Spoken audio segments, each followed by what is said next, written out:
Assalamualaikum warahmatullahi wabarakatuh. Teman-teman semua, dalam episode pertama ini kami akan menyajikan tentang suatu jamasan pusaka. Sebelum kita mempraktekkan bagaimana prosesi jamasan pusaka itu, saya akan menjelaskan terlebih dahulu pengertian dari jamasan pusaka. Nah, di sini akan saya ulas terlebih dahulu sebelum kita masuk ke tahap proses praktek dan penjamasan pusaka itu sendiri. Jamasan pusaka merupakan suatu acara spiritual yang mana kalau kita berbicara tentang pusaka, otomatis kita pasti berbicara tentang esoterik dan eksoterik. Nah, tentang jamasan pusaka ini kita membahas yaitu tentang esoterinya. Secara umum, secara harfiah, pengertian jamasan pusaka itu yaitu suatu proses ibarat kita itu mandi, ibarat kita membersihkan diri, yaitu atau bisa dikatakan yang lebih spesifik yaitu suatu mensucikan diri, yang mana misalnya terjadi pusaka itu sudah bertahun-tahun tidak pernah dirawat, ataupun pusaka itu pernah dalam hal suatu penyalahgunaan oleh pemilik karena ketidakmengertiannya, pusaka itu sendiri pada akhirnya secara energi ada energi tambahan yang masuk ke pusaka itu, dan energi itu sebenarnya akan mempengaruhi energi yang sebenarnya yang ditanamkan oleh si empu.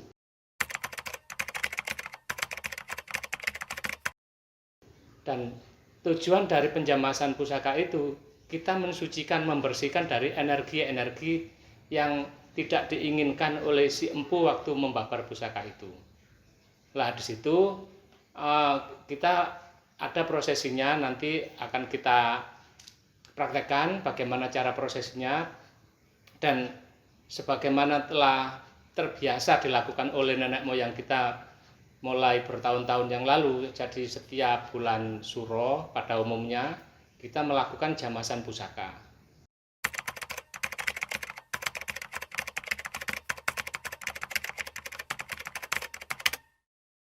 Lah sebenarnya kalau secara saya pribadi, jamasan pusaka itu tidak harus menunggu bulan Suro.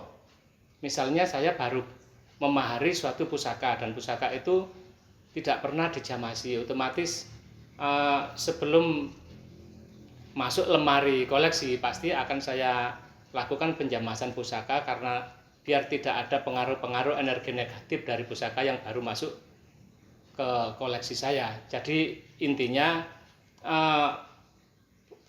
prosesi penjamasan pusaka itu tidak selalu kita menunggu bulan Suro.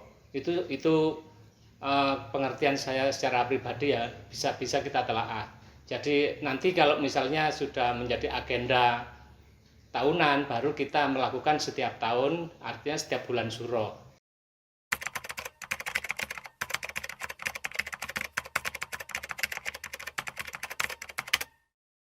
Jadi penjamasan pusaka itu sendiri sebenarnya bisa dilakukan oleh siapa saja, tidak harus oleh si yang ahli. Sebenarnya ya memang ada yang ahli ya, tapi kalau nanti kita buat istilahnya praktek, nanti seperti apa prosesinya bisa dilakukan oleh teman-teman sendiri semua di rumah.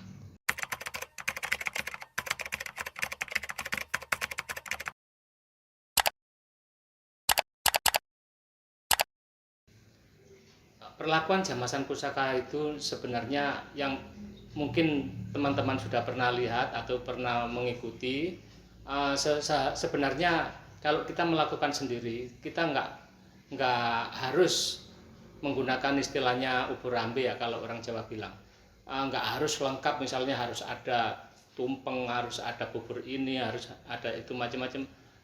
Kita buat sesederhana mungkin, tetapi tidak menyimpang atau tidak lepas dari kaidah-kaidah tentang penjamasan pusaka.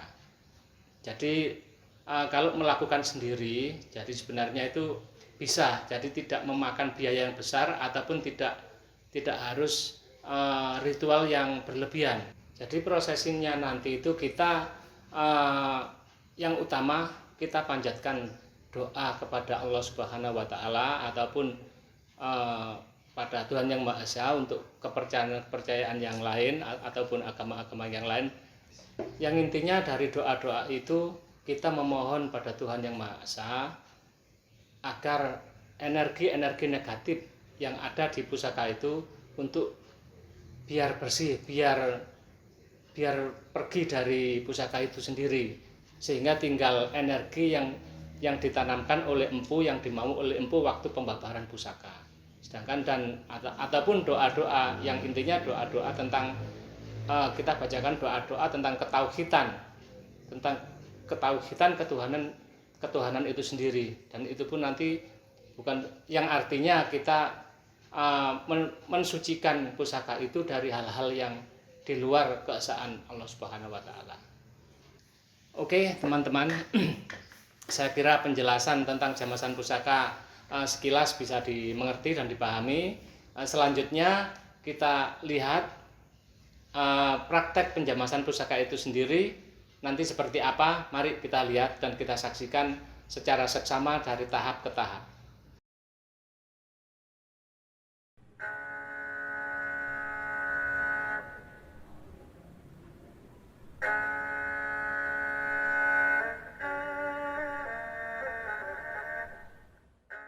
Pertama kita melakukan penjamasan pusaka, kita keluarkan dari warangka.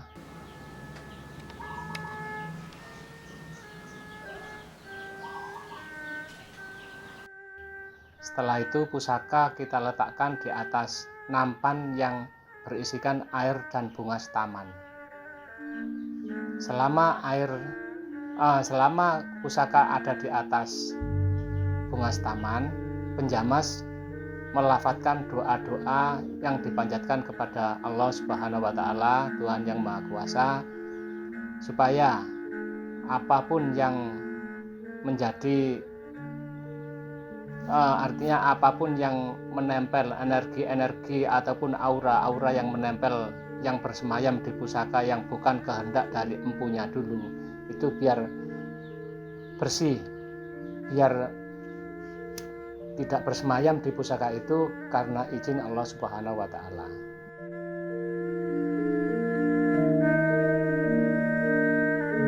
Setelah doa selesai dipanjatkan, keris diambil, dipegang, diletakkan di atas nampan yang kosong, yaitu air kita ambil dengan gayung yang kecil, air yang bercampur dengan bunga itu diguyurkan bolak-balik ke pusakanya.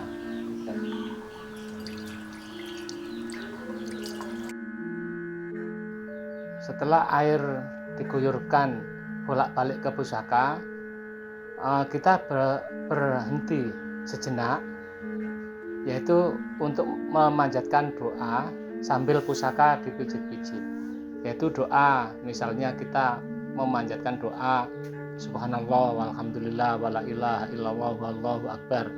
Setelah itu kita ulang lagi, kita guyur lagi, itu sampai 7 kali.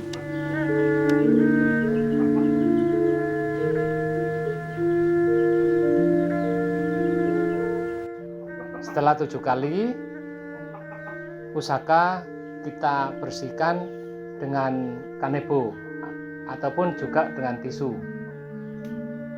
yaitu untuk membersihkan sisa-sisa air yang menempel di bila pusaka biar tidak nantinya menimbulkan karat.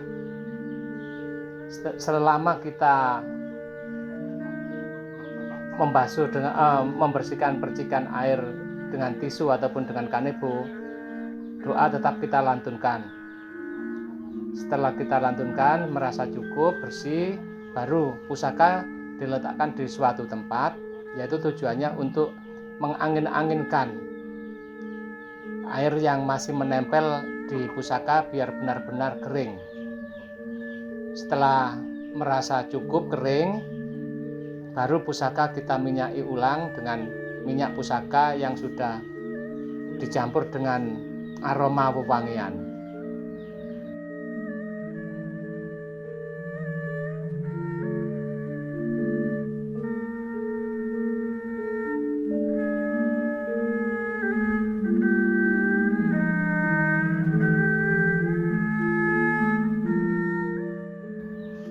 Setelah itu baru pusaka bisa dimasukkan ke warangkanya dan proses penjamasan selesai.